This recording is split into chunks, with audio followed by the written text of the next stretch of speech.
Hoy, tomémonos un tiempo para estudiar la palabra de Dios con el sermón titulado Dios es el centro del universo y el centro de la Biblia. Dios ordenó a los profetas y a los apóstoles de cada época que registraran las palabras de los 66 libros de la Biblia. A través de la Biblia, debemos comprender la profunda voluntad de Dios. La Biblia también nos enseña la razón por la que todos los seres humanos vinimos a esta tierra, y el lugar al que iremos después, y el hecho de que cuando muramos no pereceremos en esta tierra, sino que volveremos al mundo del cual vinimos. Por tanto, ustedes y yo debemos creer absolutamente que Dios gobierna y guía toda nuestra vida.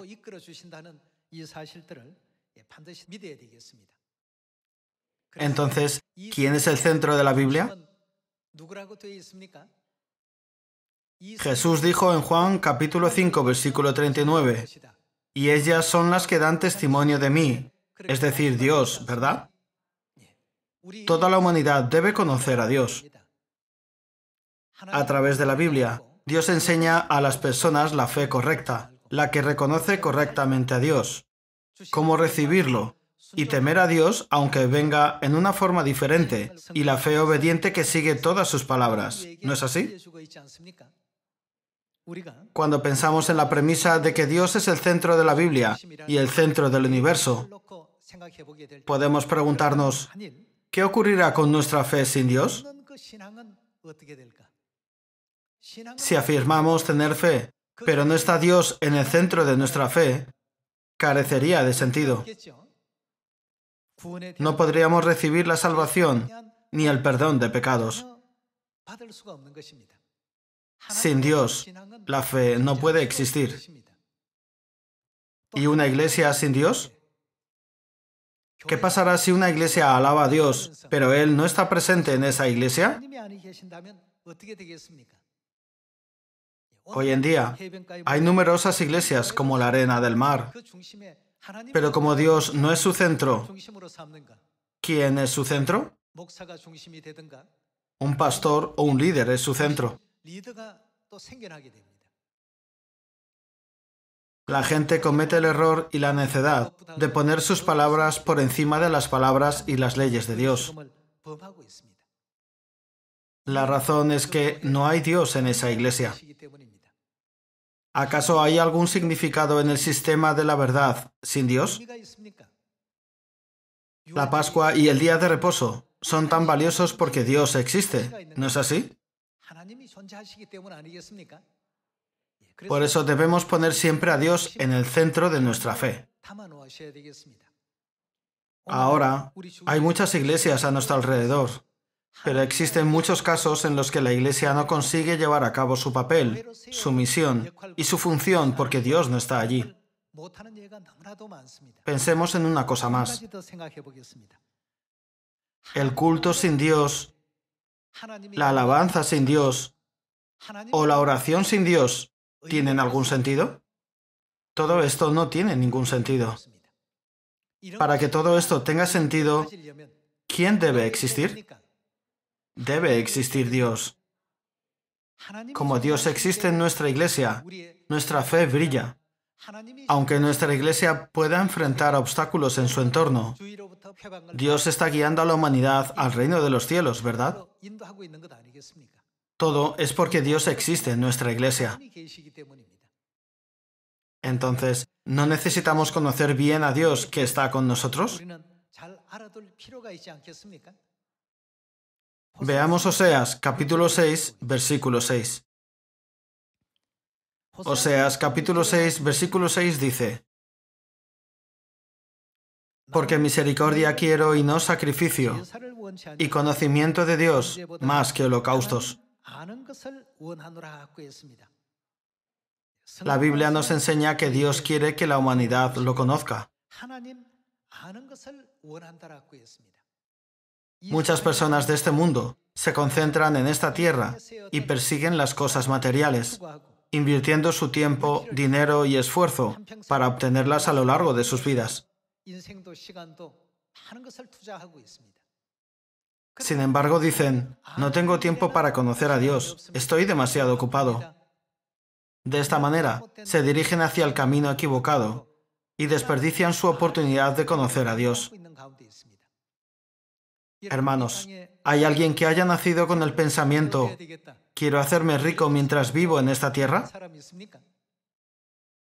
Desde el momento en que nacieron, muchas personas del mundo han heredado el pensamiento, debo adquirir muchas cosas materiales.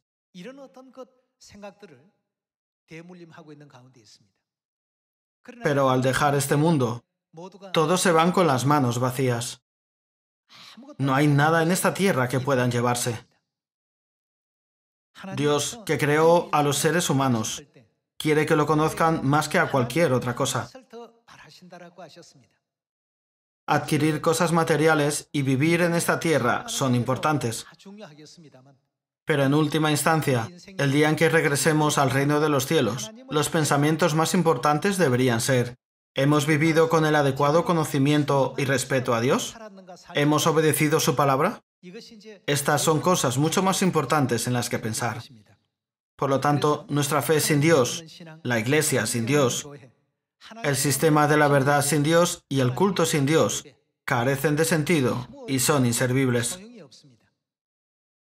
Por eso el profeta Oseas nos despierta a que debemos proseguir en conocer a Dios.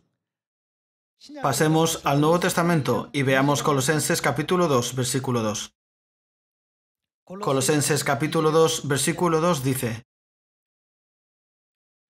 para que sean consolados sus corazones, unidos en amor, hasta alcanzar todas las riquezas de pleno entendimiento, a fin de conocer.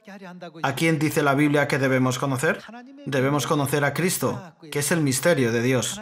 Conocer el misterio de Dios Padre y de Cristo. Versículo 3. En quien están escondidos todos los tesoros de la sabiduría y del conocimiento. En Cristo están escondidas las respuestas a las preguntas: ¿a dónde irán todos los seres humanos cuando dejen este mundo? ¿Se desvanecerán como un puñado de polvo de esta tierra? ¿O habrá algo más que los lleva a un nuevo comienzo?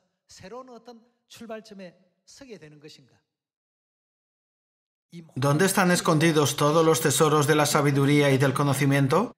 La Biblia nos enseña que están escondidos en Cristo, que es el misterio de Dios. En la actualidad, el número de personas que dicen creer en Dios es tanto como la arena del mar.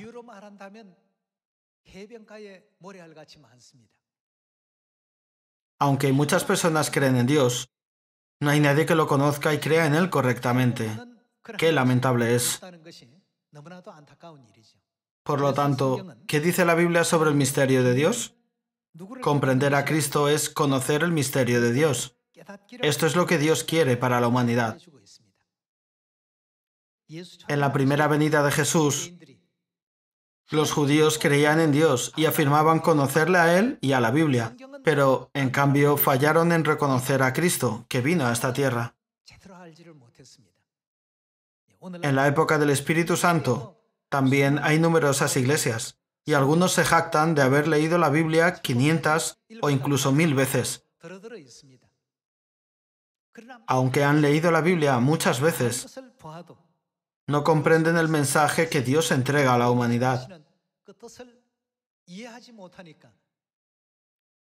Por eso no reciben a Cristo, que vino por segunda vez, ni encuentran la verdad sobre Dios Madre, la esposa. En la primera venida de Jesús, muchas personas que decían creer en Dios no reconocieron ni recibieron a Dios que vino en cuerpo. Del mismo modo, hoy en día la gente no reconoce a Cristo Ansanjón, que ha venido a esta tierra por segunda vez en la carne, y a la Madre Celestial, la Nueva Jerusalén. Hay una razón por la que la gente no puede entender completamente al Espíritu y a la esposa. Encontremos la respuesta a través de la Biblia. Veamos 2 de Corintios, capítulo 4. Veamos 2 de Corintios, capítulo 4, versículo 3. Pero si nuestro evangelio está aún encubierto, entre los que se pierden está encubierto, en los cuales el Dios de este siglo, ¿a quién se refiere el Dios de este siglo? Se refiere a Satanás, a quien se describe como el príncipe de la potestad del aire, en los cuales el Dios de este siglo, ¿qué hizo? Cegó el entendimiento de los incrédulos. Dice que Satanás cegó el entendimiento de las personas. Satanás cegó el entendimiento de las personas para que no les resplandezca la luz de la gloria de Cristo, o para que no puedan distinguir la verdad de la falsedad. ¿Cómo un hombre puede ser Dios? Si Dios viene, debe aparecer en un gran país como Estados Unidos. ¿Por qué vendría a un país tan pequeño y pobre?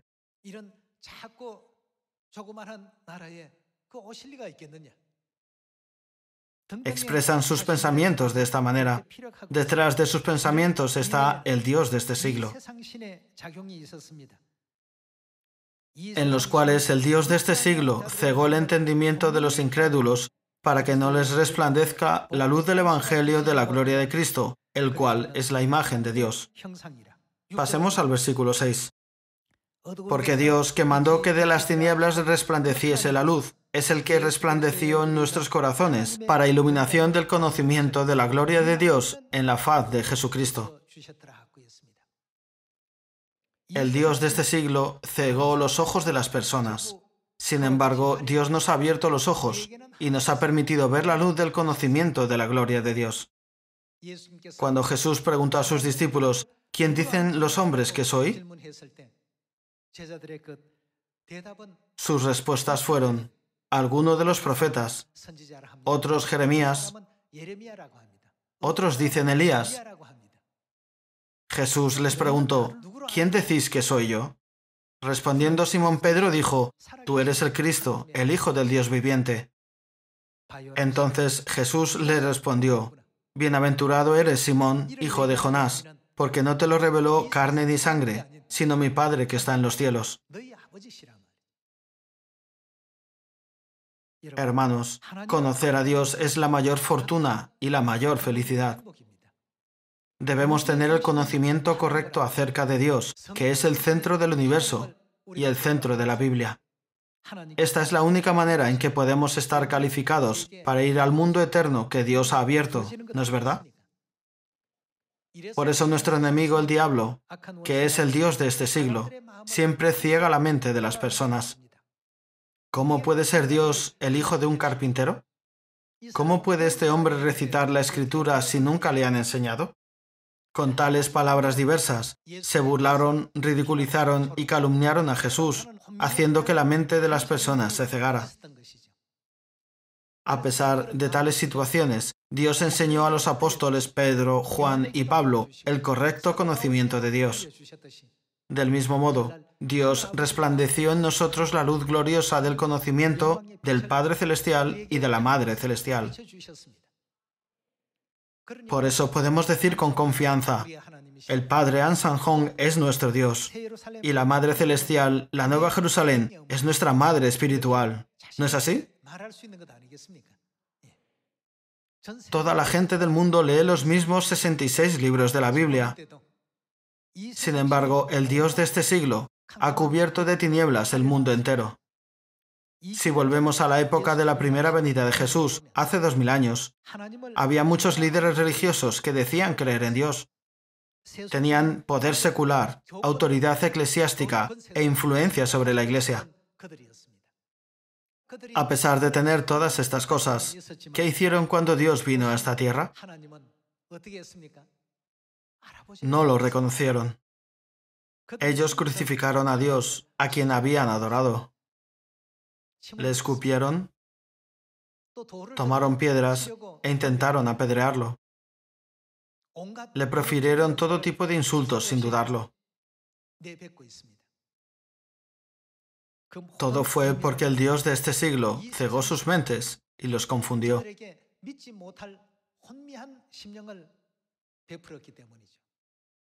Sin embargo, Dios resplandeció en nosotros la luz del conocimiento de Dios. Todos miramos la misma Biblia, pero la gente tiene diferentes perspectivas. Esto se debe a que aprendieron del conocimiento humano. ¿Y nosotros? Está escrito en Isaías que Dios nos enseñará. Jesús dice, todo el que oyó al Padre y aprendió de él, viene a mí. Además, entre las profecías del profeta Miqueas, ¿qué hará Dios en los últimos días según Miqueas capítulo 4? Nos enseñará en sus caminos. ¿Quién resplandeció en nosotros la luz del conocimiento de Dios? ¿No vino Dios mismo a esta tierra y resplandeció su luz en nosotros? ¿No nos enseñó la verdad sobre la esposa del Espíritu, diciendo, yo sigo a la madre? ¿No es un gran gozo y bendición que hayamos recibido la luz del conocimiento de Dios? Entonces, ¿qué tipo de futuro les esperó a aquellos que decían creer en Dios hace 2000 años? Veamos Mateo capítulo 23. En Mateo capítulo 23, versículo 13, Jesús dice, «Mas, ay de vosotros, escribas y fariseos, hipócritas, porque cerráis el reino de los cielos delante de los hombres, pues ni entráis vosotros, ni dejáis entrar a los que están entrando».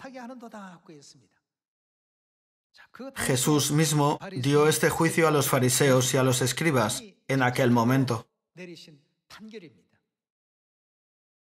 Pasemos al versículo 33. Serpientes, generación de víboras, ¿cómo escaparéis de la condenación del infierno? Exteriormente, tenían un templo impresionante, poder secular y autoridad religiosa al mismo tiempo. Sin embargo, a los ojos de Jesús, no parecían más que una generación de víboras.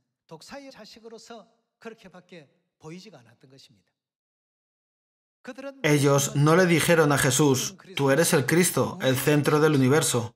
Tú eres el centro de nuestra fe y el centro de la Biblia. ¿De qué les serviría ser sumos sacerdotes si no tienen el conocimiento y la sabiduría para conocer a Dios? Tiempo atrás, en la dinastía Joseon de Corea, existía el inspector real secreto. Los inspectores reales discernían si el gobernador cumplía la voluntad del rey, si hacía el bien o el mal al pueblo. Los inspectores reales fueron enviados en secreto por este motivo. Tenían la autoridad para imponer castigos y juzgar inmediatamente. Ellos ejecutaban el poder del rey. Cuando Jesús vino a esta tierra en la carne, también dio un veredicto diciendo, todas estas personas serán condenadas al infierno. En ese momento, numerosos líderes religiosos se apartaron de Jesús. Pero los apóstoles Pedro, Juan y Pablo reconocieron a Jesús y lo recibieron. Hasta el momento de su muerte, proclamaron, Dios es el centro del universo y el centro de la Biblia, y que Dios apareció en esta tierra en carne.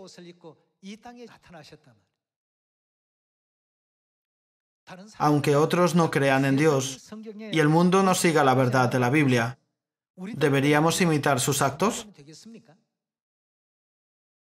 Los que serán salvos deben respetar y seguir las enseñanzas de la Biblia. Debemos obedecer todas las enseñanzas de los 66 libros de la Biblia, sin olvidar nunca que son el camino de la verdad que Dios nos ha dado. Veamos esta época. Según Hebreos capítulo 9, ¿cómo vendrá Dios para salvar a los que le esperan? Dice que aparecerá por segunda vez, en la misma forma que su primera venida hace 2000 años. Dios nos informó que no vendría con el nombre de Jesús, sino con un nombre nuevo, de un país del oriente de la tierra. Los profetas también explicaron sobre Cristo, que vendría en los últimos días. Veamos Oseas, capítulo 3, versículo 5. Oseas, capítulo 3, versículo 5 dice: Después volverán los hijos de Israel y buscarán a Jehová su Dios. ¿Y a quién buscarán? Buscarán a David su rey. Y temerán a Jehová, así como a David, y a su bondad en el fin de los días.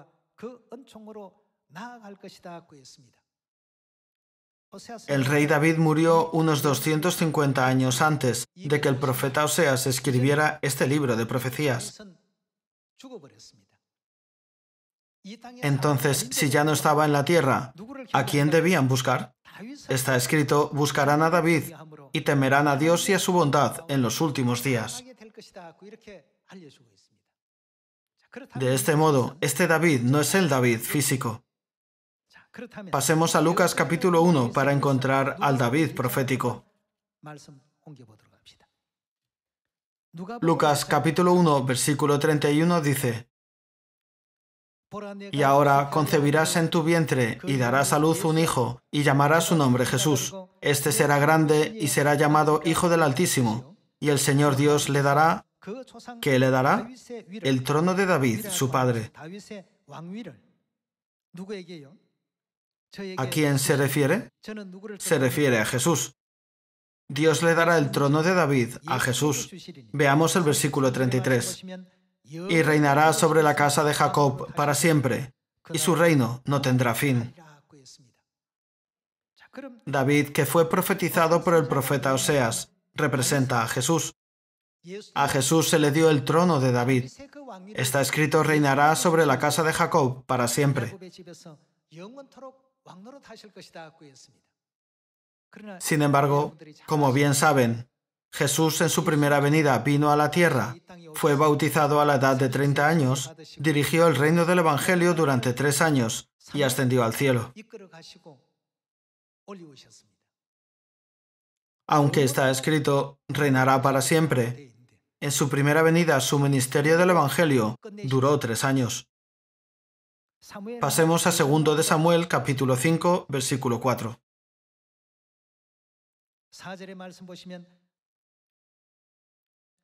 Era David de 30 años cuando comenzó a reinar y reinó. ¿Durante cuánto tiempo reinó sobre su trono? Reinó 40 años. En Lucas capítulo 1, versículo 31 está escrito: Dios le dará el trono de David, su padre. Entonces Jesús debió ser ungido a la edad de 30 años para reinar sobre su trono. Solo cuando reinara por 40 años, tras convertirse en rey, podríamos decir que se cumplió la profecía del trono de David. Veamos de cerca la vida de Jesús. Veamos Lucas capítulo 3, versículo 21. Aconteció que cuando todo el pueblo se bautizaba, también Jesús fue bautizado, y orando el cielo se abrió, y descendió el Espíritu Santo sobre él en forma corporal como paloma, y vino una voz del cielo que decía: Tú eres mi Hijo amado, en ti tengo complacencia. Jesús mismo, al comenzar su ministerio, era como de... ¿Qué edad tenía? 30 años. Jesús se bautizó y comenzó a predicar a los 30 años. En Lucas capítulo 4, su bautismo se describe como fue ungido. Confirmemos esa escena. Veamos Lucas capítulo 4, versículo 18.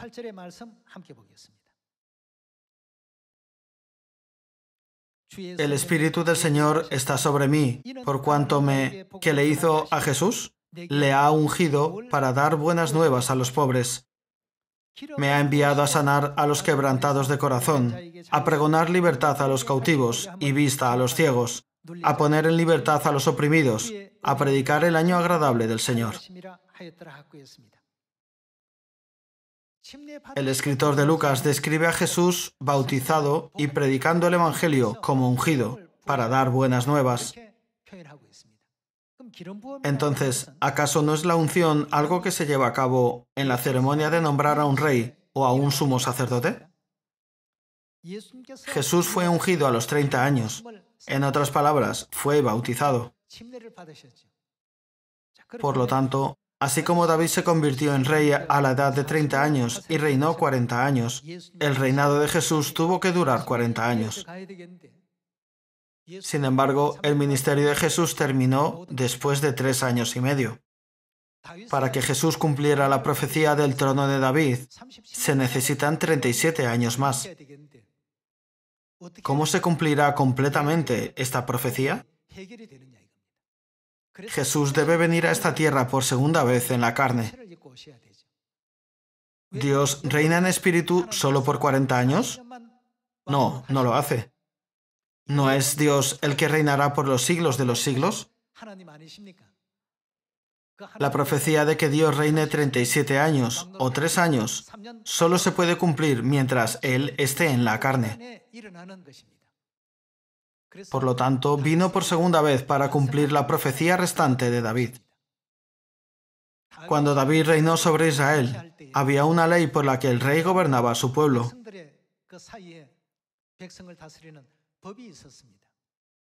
Del mismo modo, Cristo, que vino a esta tierra como el David espiritual, necesita la ley de vida para reinar y gobernar al pueblo espiritual del cielo. ¿Cuál es esa ley?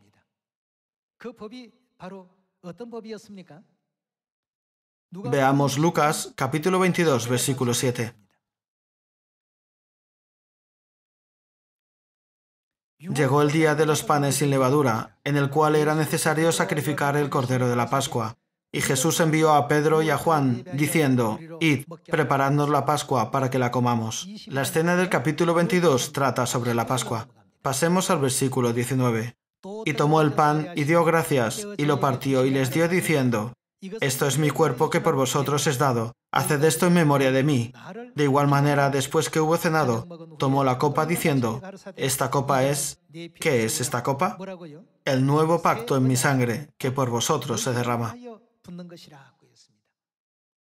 Con respecto al nuevo pacto, Dios ya lo había establecido como la ley para gobernar a su pueblo, a través de la profecía de Jeremías capítulo 31. ¿No sería conveniente confirmar también esa escena? Pasemos a Jeremías capítulo 31, versículo 31. He aquí que vienen días, dice Jehová, en los cuales haré un nuevo pacto con la casa de Israel y con la casa de Judá. ¿Qué dijo Jesús en Lucas capítulo 22, versículo 20? Esta copa es el nuevo pacto en mi sangre, que por vosotros se derrama. El profeta Jeremías profetizó sobre el nuevo pacto, y Jesús cumplió esa profecía. Pasemos al versículo 33. Pero este es el pacto que haré con la casa de Israel después de aquellos días, dice Jehová. Daré... ¿Qué ley dará Dios? Mi ley. Así como David tenía una ley cuando reinó sobre los israelitas, Dios estableció la ley del nuevo pacto entre Él y su pueblo, y la llamó mi ley. Daré mi ley en su mente, y la escribiré en su corazón. Y yo seré a ellos por... ¿Qué será a ellos? Por Dios, y ellos me serán por pueblo. Debe haber una ley entre Cristo, que está profetizado como David, y su pueblo. El profeta Jeremías nos enseña que esa es la ley del nuevo pacto. Cristo dirigió el reino del Evangelio durante 3 años y reinó sobre su pueblo con la ley del nuevo pacto en su primera venida. Entonces, ¿qué ocurrirá en su segunda venida? ¿Cómo reinará sobre su pueblo durante los 37 años restantes? Por supuesto, Él reinará con la ley del nuevo pacto. Si Él gobernó y reinó sobre el reino del Evangelio con la ley del nuevo pacto en su primera venida, ¿no debería venir con la ley del nuevo pacto en su segunda venida y cumplir la profecía, yo seré a ellos por Dios y ellos me serán por pueblo? ¿Quién es el David profético que guió el reino del Evangelio durante 37 años con la ley del nuevo pacto? Es Cristo An Sanjón. Por eso Dios dice, Con la ley del nuevo pacto, guiaré a todos los hijos de Sión, tanto en mi primera como en mi segunda venida. Por favor, sabed que yo soy Él.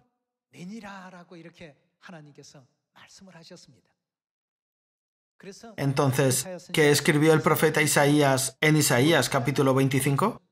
¿Qué deberíamos hacer cuando nos encontremos con aquel que destruya la muerte para siempre, con el vino añejo, es decir, el vino del nuevo pacto? ¿Quién será Él?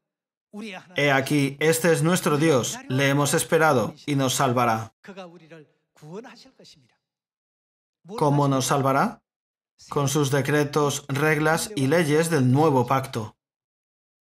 El Padre Ansanjón es nuestro Cristo, quien dirigió toda la obra del Evangelio durante 37 años, con la ley de la verdad del nuevo pacto. El día de reposo, el bautismo, la Pascua, las 7 fiestas de 3 tiempos y la regla del velo. Nadie podía restaurar la verdad del nuevo pacto de la iglesia primitiva. Solo cuando Dios viniera a esta tierra, todo podría ser restaurado y sanado. Cualquiera no puede traer la ley del nuevo pacto a esta tierra. El Dios de este siglo cegó el entendimiento de todos. Aunque Dios vino a esta tierra, la gente no lo puede recibir correctamente.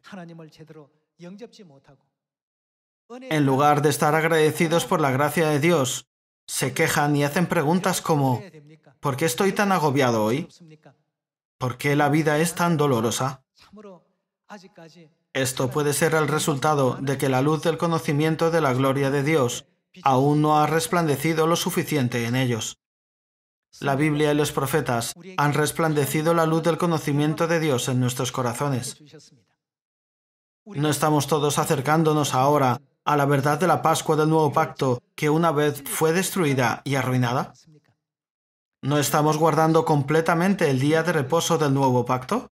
Algunas personas preguntan: ¿no guarda la Iglesia Adventista del séptimo día el día de reposo? Sin embargo, su día de reposo comienza el viernes. No es el día de reposo completo. Dios restauró la verdad del Nuevo Pacto, recorrió completamente la vida de David y reinó sobre el reino del Evangelio del Nuevo Pacto.